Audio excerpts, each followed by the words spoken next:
Hello, everyone. If you like what I'm doing here, please consider subscribing, liking, and commenting. It would really help the channel out quite a bit. Thank you very much.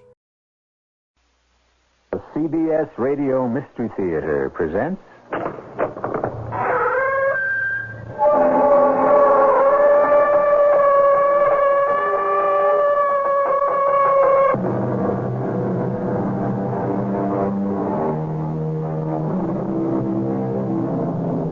Come in.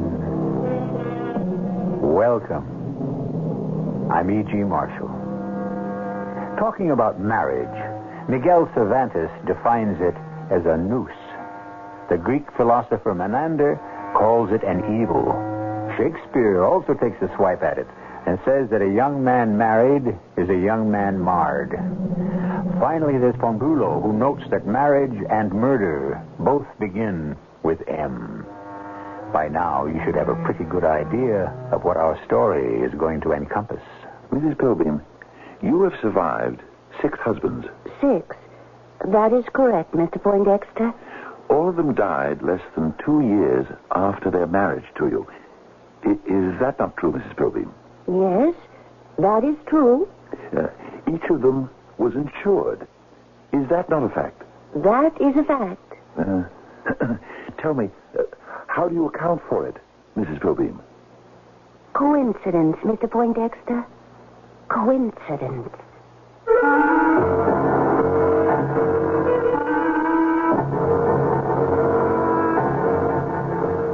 Our mystery drama, Lady Bluebeard, was written especially for the Mystery Theater by Sam Dan and stars Fred Gwynne. It is sponsored in part by Buick Motor Division and Contact, the 12-hour cold capsule. I'll be back shortly with Act One.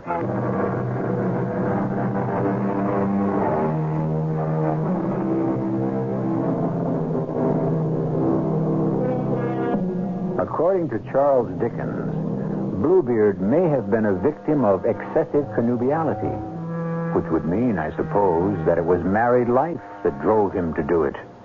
Ah, yes, married life. Wedded bliss.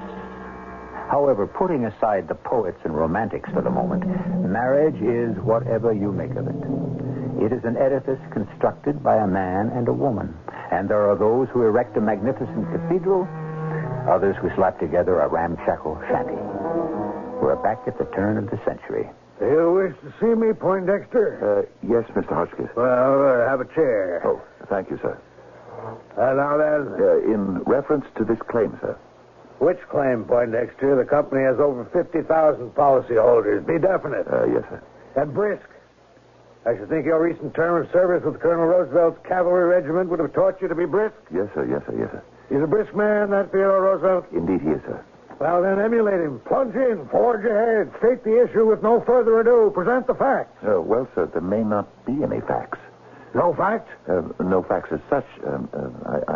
I am merely voicing suspicions. Suspicions? Oh, I see now I am mistaken. Therefore, I shall waste no more of your time, sir. No. Suspicions are the lifeblood, more, the beating heart, as it were, of the insurance business. Why, sometimes one healthy, robust suspicion is worth more than 100 weak and anemic facts. Dive in, my boy. What have you got there? The company holds a policy, sir, on the life of one Ebenezer Pilbeam. Continue. In the amount of $2,000. A modest sum. Payable on his death to his beneficiary, his wife, one Luana Pilbeam. And the aforementioned Mr. Pilbeam has just departed this vale of tears. He has indeed, sir. And the bereaved spouse, the aforementioned Mrs. Luana Pilbeam, has just submitted a claim for payment. Yes, sir. Well, then I suppose we shall have to pay it. But unless there's some way we can do her out of it, legally, of course. Oh, you don't mean that seriously, Mr. Hotchkiss. You're joking, sir. The policy is in order, I take it. Oh, yes, sir. Then, with a smiling face but a breaking heart, I must authorize the payment. Prepare the check for my signature. Yes, sir. Unless, of course, there may be something to your suspicions. Well, sir, Mr. Pilbeam was 70 Yes, he left us in the fullness of his years, the biblical 70. Whereas Mrs. Pilbeam is 35. Uh-huh. They had only been married for 2 years, sir. Continue. Therefore, at the time of the wedding, she was 35. He was 67. Now, sir, why would a woman wish to marry a man more than twice her age? Why? Well, there are 2 reasons. First, because she may have been attracted by his maturity, his wisdom, his kindness. Second, she may have been attracted by his fortune. And if he were a weak and sickly 67, she would not have to wait long. Yes, sir. However, sir, Mr. Pilbeam had neither education nor fortune. He was employed as a streetcar conductor. Cause of death? Heart attack. And this, of course, kindles your suspicions. Yes, sir. There is no history of any heart ailment. He was known to have been in good physical condition, sir, even for a man of his years. Indeed, you might say he was notorious for his good health. What you're saying, then, is that he did not die of a heart attack. That is what I am suspecting, sir. And how do you suspect Mr. Pilbeam met with his untimely end? Poison. Administered by whom? His wife. Mrs. Luana Pilbeam. Yes, sir. For $2,000. Right, sir. Isn't that a rather modest sum? If I may refresh your memory, sir, this is the second time you used the word modest to describe the sum of $2,000. Oh, so I have. Would a woman murder her husband for $2,000? She might, sir. And precisely because it is a modest sum, one that would not draw attention, cause comment, create suspicion. Furthermore, it also gives her an income of $1,000 a year. For 2 years? Sir, 2 years ago, a Mrs. Louisa Plowright cashed a policy for $2,000 on the life of her husband, Harold. Mrs. Plowright was 33 years old. 4 years ago, a Mrs. Laverne Preston was paid $2,000 on the death of her husband, Percy. Mrs. Preston was 31, sir. Are you saying that Luana Pilbeam, Louisa Plowright, and Laverne Preston may be one and the same person? And 2 years before that, sir, a Mrs. Lillian Pumice collected $2,000 on the death of her husband, Leander. Mrs. Pumice was 29 years old, sir. And I am to assume that all the husbands were elderly gentlemen? Yes, sir. And all passed away from heart attacks? So the physicians stated, sir. How do you account for the fact that she seems to marry men whose names begin with P? Well, sir, it would seem then to be unnecessary for her to change the monogram on her linens and silver. Oh, yeah. Well, Poindexter, what is your recommendation? I suggest, sir, that we investigate the matter thoroughly before we pay Mrs. Pilbeam a penny. My name is Raymond Netherby Poindexter. When people discover that I'm an investigator for an insurance company, they always say, well, you certainly don't look like an insurance investigator. And when they find out I was a member of the Colonel Theodore Roosevelt's Rough Riders, they exclaim, well, you certainly don't look like a Rough Rider. Well, you see, the truth is, I really don't look like anyone, which is what an investigator should look like, if you know what I mean. Anyhow, the first thing I did was to call upon Dr. Morley Braithwaite. Miss Poindexter, you certainly don't look like an insurance investigator. Dr. Braithwaite, you signed a death certificate for a Mr. Ebenezer Pilbeam. Yes, I did. May I ask, Doctor, why did you sign it? Well, I signed it because he was dead. Yes. What I meant was... Now, please, be specific, my good man. Yes, sir. Specificity. The cornerstone, the linchpin, as it were, of all science. I agree, Doctor. Then what is your specific question? Why was he dead? Because his heart had stopped beating. Yes, sir. I believe that occurs in all cases of death. What I mean was, why did his heart stop beating? Ah, if we only knew. But on the certificate, Doctor, you wrote heart attack. No, not quite.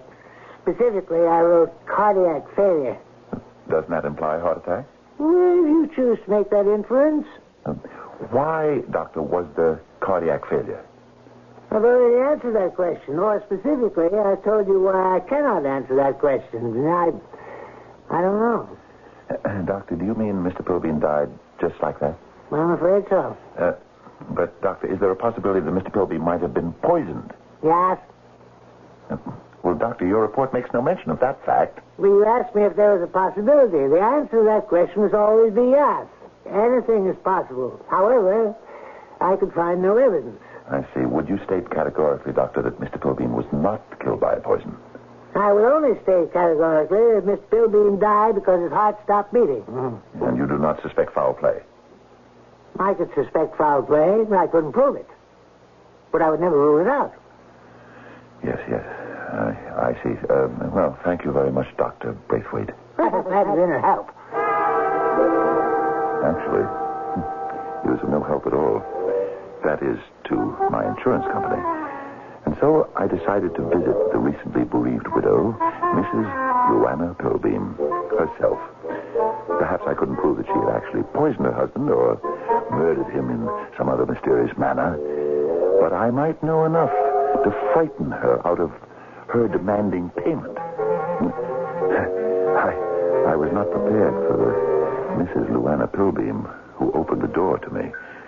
She had soft, flowing black hair, radiant, creamy skin. Oh, and the largest, warmest brown eyes. I introduced myself, and she said... Oh, Mr. Raymond Netherby Poindexter, you certainly don't look like an insurance investigator. May I come in? Certainly. Please, be seated. Thank you. Such a hot day. May I pour you a glass of lemonade? Lemonade? No. No, thank you. Uh-huh. Well, I suppose you're here about poor Ebenezer? Yes.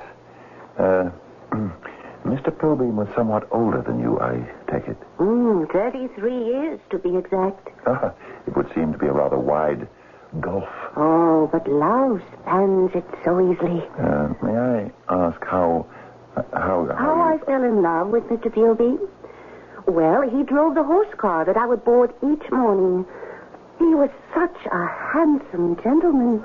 I dare say. And he cracked his whip and twirled his mustache with such panache that I lost my heart completely.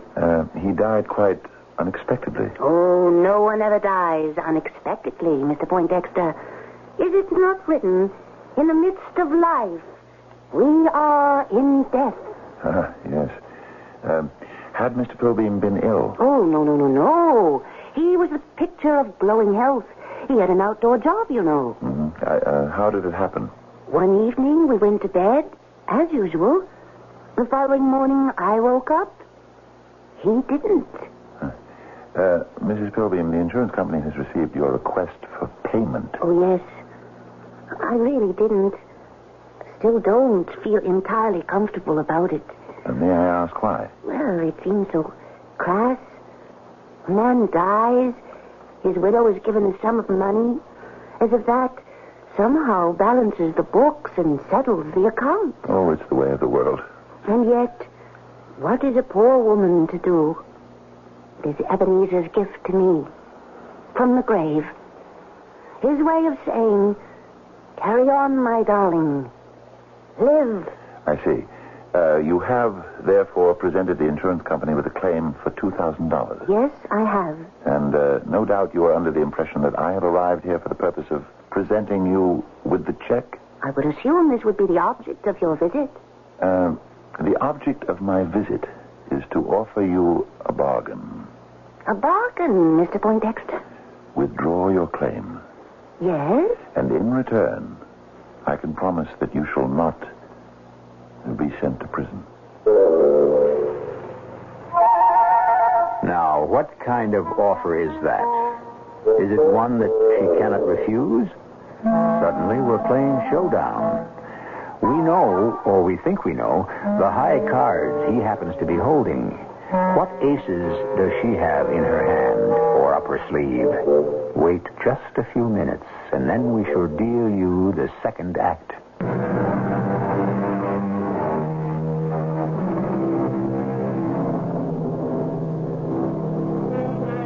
As Mr. Carlyle put it, no man lives without jostling and being jostled. In all ways, he has to elbow himself through the world, giving and receiving offense. Certainly our Mr. Raymond Netherby Poindexter has chosen a profession where he gives offense and jostles people. Now, are we about to see how he himself reacts to being on the receiving end? Permit me, Mr. Poindexter, to restate your proposition. If I withdraw my claim to my husband's insurance money, you will promise that I shall not be sent to prison. Yes, Mrs. Pilbeam. And why should I be sent to prison? Fraud. Ah. May I have your answer? Or do you require a short interval of time to consider? So, your name is Raymond Netherby Poindexter. A trace of Scottish ancestry there. Am I correct? Mrs. Pilbeam, the subject of this discussion is not whether... Netherby, a famous Highland name? I would assume so. Probably on your mother's side. Am I correct? Yes, her name was Netherby. Now, see here... You recall Sir Walter Scott's poem, Lochinvar? Mrs. Pilbeam... Oh, young Lochinvar has come out of the west. The next line? Throughout the wide border, his steed is the best. See, you do know it. Yes, my mother used to recite it all the time. Because she was a Netherby. Oh, the poor Netherbys. They were on the losing side, remember? Well, Bold Lochinvar was in love with fair Ellen Netherby. But, fearing him dead, she had decided to marry someone else. How did Scott put it? For a laggard in love and a dastard in war had won the fair Ellen of bold Lochinvar. Right. He came to Netherby Hall too late to stop the wedding, and so he stayed to have one dance with the bride, and whispered one word into her ear, and he swept her up onto his horse, and they were away. Yes, and now, Mrs. Pilbeam, please, to the matter at hand. For just a moment, the Netherbys were taken by surprise, but then the angry pursuit began. And oh, how Scott describes it. There was mounting amongst grains of the Netherby clan. Fosters, Fenwicks, and Musgraves. They rode and they ran. Help me with the next line, Mr. Poindexter. There was racing and chasing on Canopy Lee. But the lost bride of Netherby, they did never more see. Oh, such exciting poetry. Yes. And now... And now for a confession. We are distantly related. Your mother, you say, was a Netherby? Yes, but... My mother was a Fenwick. Do you know what else? My father was a Foster. I have cousins who are Musgraves. Oh, we are dyed-in-the-wool clan Netherbys. Oh, we must have a toast. You do not take spirituous beverages. I understand. I approve. Lemonade. If it's all the same to you, I'd really rather... But it isn't all the same to me. We must pledge a toast to our newly discovered relationship. The Netherbys. You don't like the lemonade? No, I do. It just seems a bit tart. Oh, well, you see. I put something in there. You put something in there? Mm-hmm. A tiny little secret ingredient of my very, very own. Really? What? Oh, no, it's no use you asking. I'll never tell. Mrs. Pilbeam, I shall not be distracted. I know your secret. My secret? You have married a series of men, and then you have proceeded to murder each of them for the insurance money. Murder? Oh, dear me. You deny it? Were you not also married to a Mr. Harold Plowright, to a Mr. Percy Preston, and to a Mr. Leander Pumice? Of course. Huh? You admit it? You left out Mr. Beauregard Parrish and also Mr. Hubert Pollard. You admit that there were others? Were there? Let me think for a moment. No. Beauregard and Hubert complete the list. Isn't it coincidental that each of the men you marry takes out an insurance policy and names you the beneficiary? Most married men who can afford it buy insurance for their wives. Yes, but most of them don't die. Oh, I must correct you. All of them die eventually. No. What I meant was they don't all die within 2 years after marriage, as all your husbands did. I have been unfortunate. Mr. Ebenezer Pilbeam should have been your 6th husband. A lady doesn't keep count. But now that you mention it, 6 would be the right number. These men were all elderly. Elderly, a relative term.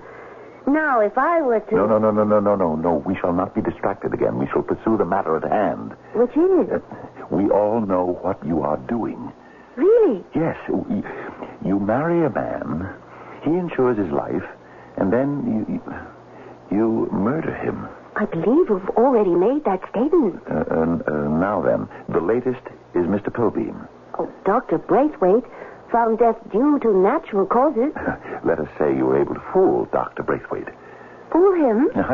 You were careful. You employed a substance that is not easily traced. Were you as careful all the other times?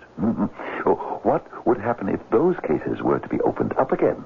What could happen? Mrs. Pilbeam, I offer both of us a way to cut our losses.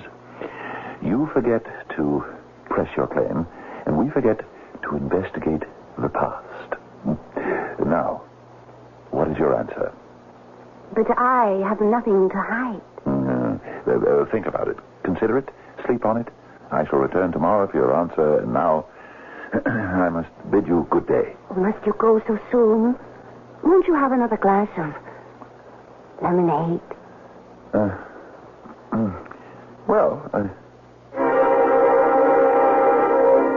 Before I could say another word, she had poured from the pitcher and refilled my glass. The lemonade, it was delicious, but it seemed to have a strange tart taste. Strange, but extremely pleasant. Delightfully different. An entirely new sensation. And she herself said... Oh, yes, I put something in it. A tiny little secret ingredient of my very own. Yes, but what was that ingredient? Why had she been so anxious to have me drink that lemonade? Was it poisoned? If not poisoned, perhaps drugged in some fashion? But would she dare? Why not? She'd already put away 6 husbands, and after all, didn't I represent a threat? Yes, there was something. My head felt feverish. My pulse was pounding. I could feel difficulty in breathing. What had she done? There's something wrong. Your face seems flushed. It's perhaps, it's warm in here. Warm? I hadn't noticed. Indeed, I thought it was a rather mild day. Yes, it's mild, but isn't it? It's a bit stuffy. Oh, you must permit me to open some windows. No, don't bother. I must be leaving. Perhaps another glass of lemonade? Oh, no. Thank you. Good day, Mrs. Pilbeam.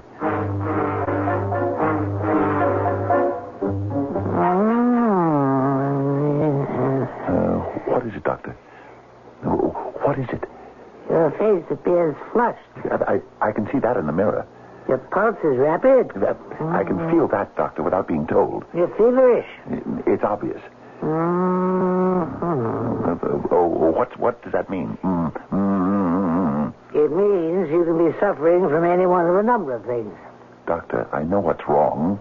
Oh, you do? I know beyond a shadow of doubt. Well, if you know, why'd you come to me? I have been poisoned. Poisoned, you say? Yes. And these signs and symptoms are the indications. Poisoned? Yes. I've been poisoned by Mrs. Pilbeam.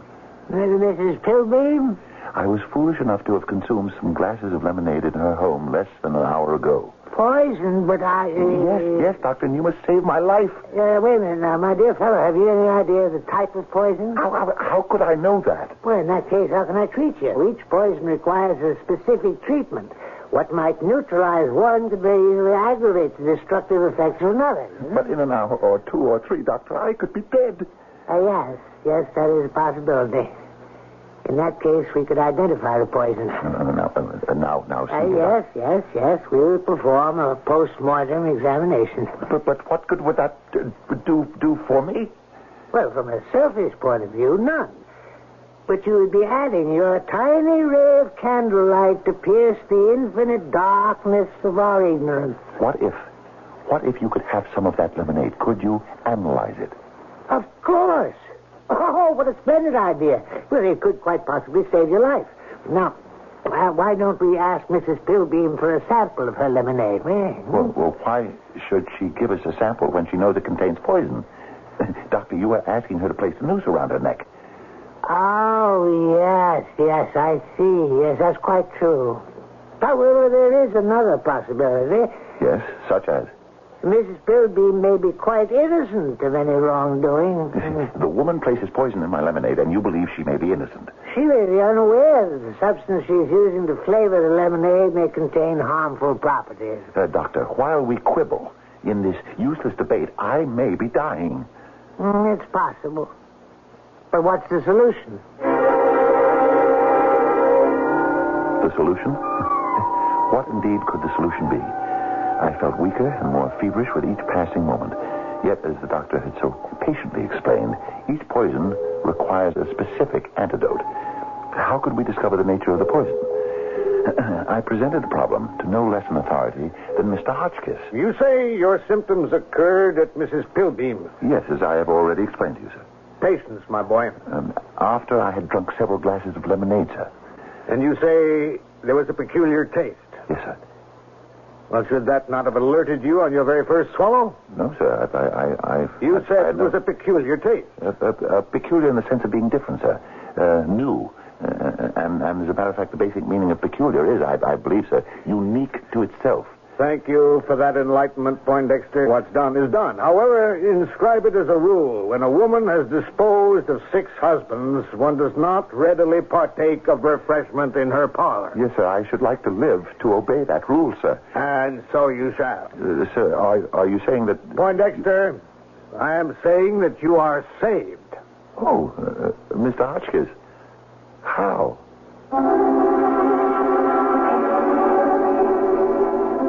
Hopefully. Here we've had this almost insoluble problem, and it turns out that there can be a very simple solution. Of course, it's quite logical. The most difficult appearing questions usually have the most uncomplicated answers. I shall return with Act 3.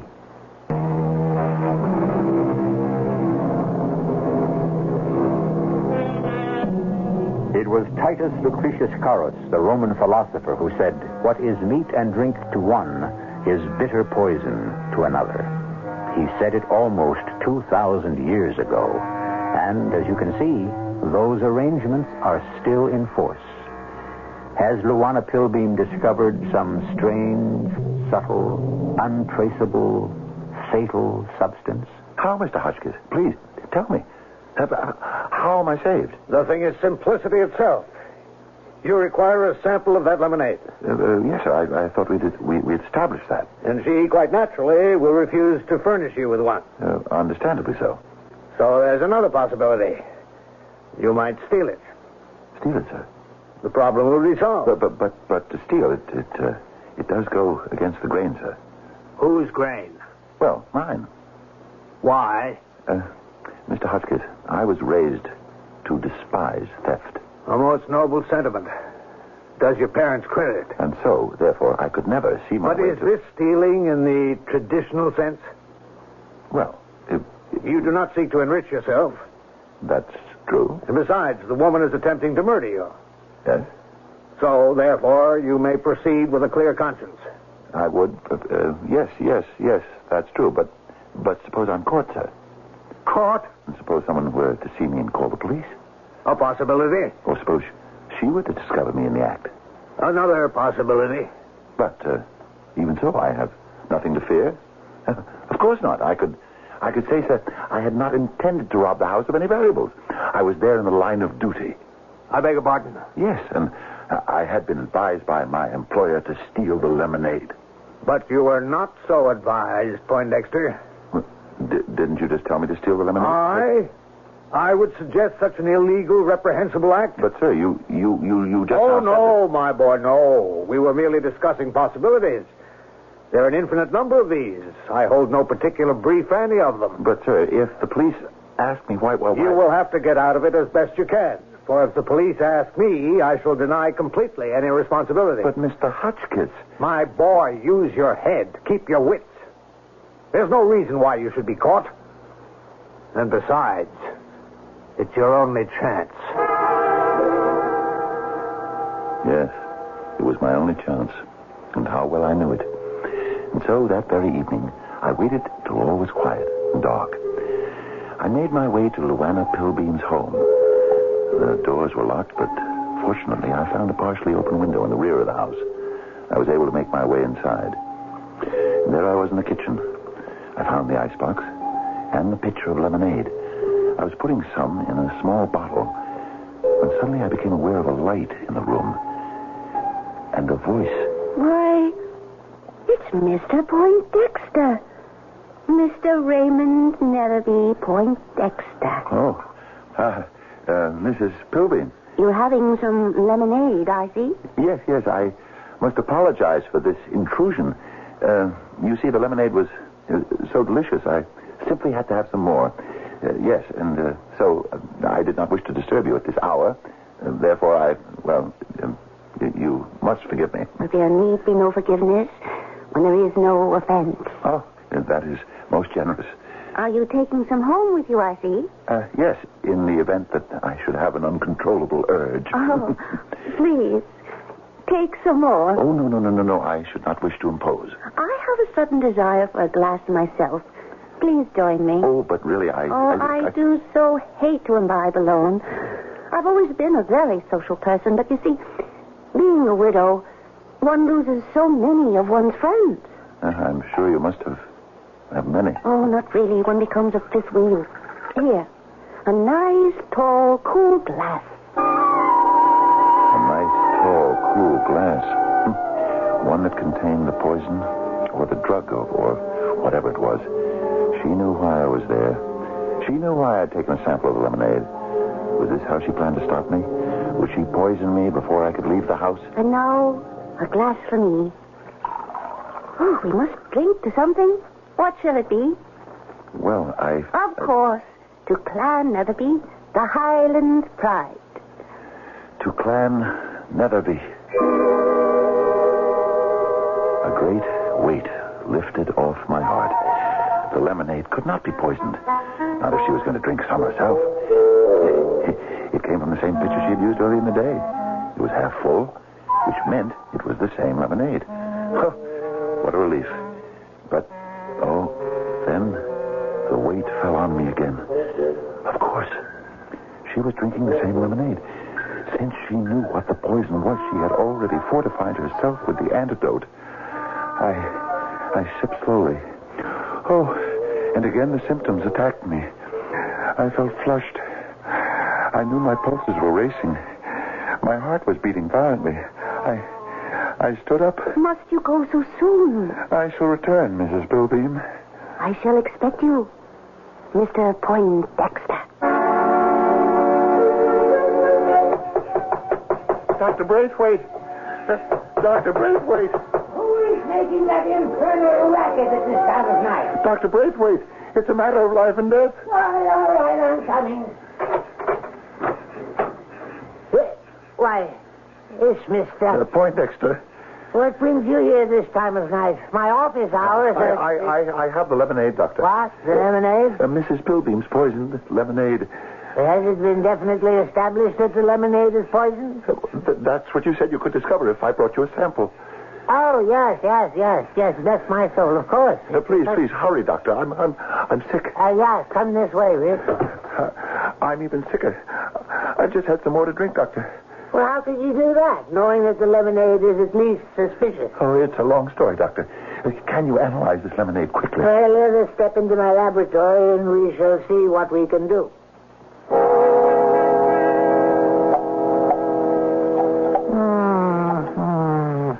remarkable, yes. Have you discovered anything, Doctor? And now we apply heat, and we... What is it, Doctor? We add the dye. Please, Doctor, tell me. What? Tell you? Tell me what is in the lemonade. Mr. Poindexter, there is nothing in the lemonade. What? Nothing. Nothing but lemonade. But that's impossible, Doctor. Lemon and sugar and water, and of course, to give it a dash of substance, some cinnamon and ginger.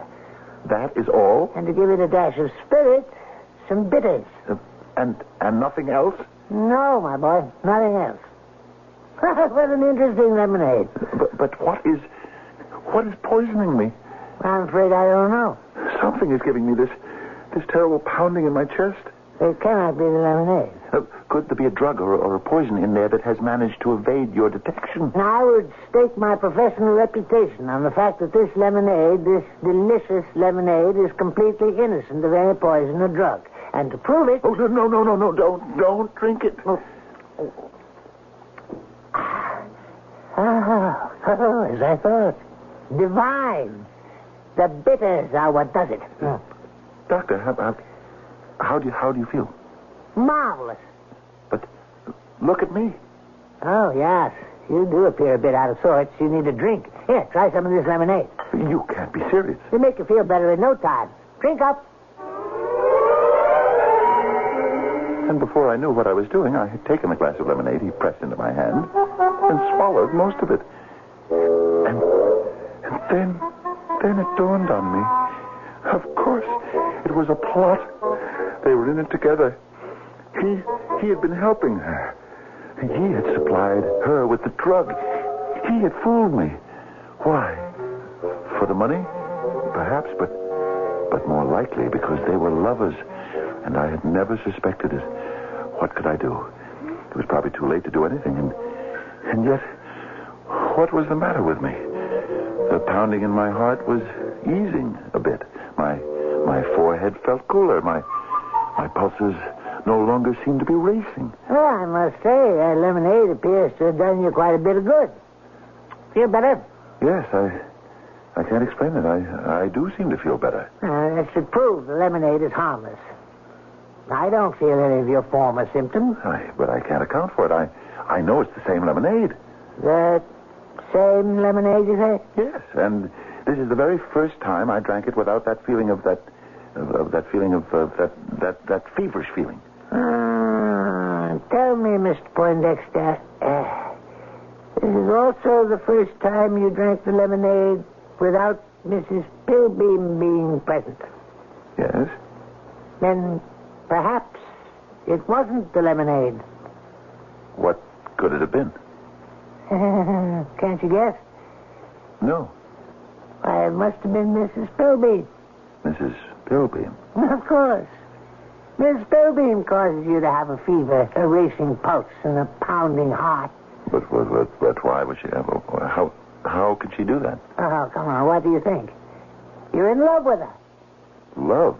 Oh, that's ridiculous. How can you say that? I've never been in love. I have no intention of being in love. Now, you asked me to isolate the fever and name the ailment. I have done so. You have an acute case of amour. I don't believe it. Well, test it for yourself. Visit her again. Do not drink lemonade. And see if you suffer from the same symptoms.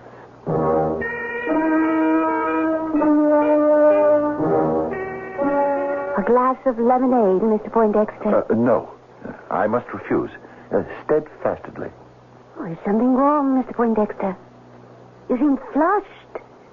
Is it warm in here? Mrs. Pilbeam, my heart, it is pounding very hard. Oh, Mr. Poindexter. Why? I have a weakness. My heart is not of the strongest. Oh, but you appear in such robust health. Can you forgive me for those evil things I said about you?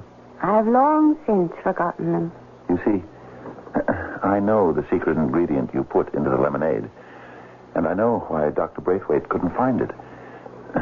Only I could find it. Only you? Only me. and Mr. Pollard, and Mr. Parrish, and Mr. Pumice, and Mr. Preston, and Mr. Plowright, and Mr. Pilbeam. We all discovered it. We knew what it is. Do you, Mr. Poindexter? And so do you. It is love. Love. Yes, love. Delightful, delirious love. I love you, Mrs. Pilbeam. And I love you, Mr. Poindexter. Shall we toast each other in another glass of lemonade? Was it in her eyes, or was it a secret drug in the lemonade? Was she a warm, wonderful woman, or a scheming murderess? The fact is, she had killed 6 husbands. Perhaps she had killed them with love. Yes, that was it. That was how it was done. And I was to become the 7th. Well, it wasn't the worst way in the world to die. But what could ever I write in the report to Mr. Hotchkiss?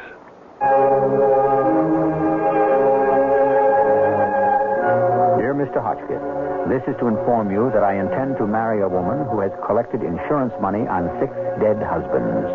If I become the 7th, please pay her the value of the policy. I shall have died happily. Well, that's what we would have written in our report. I shall also have another report for you in just a few moments.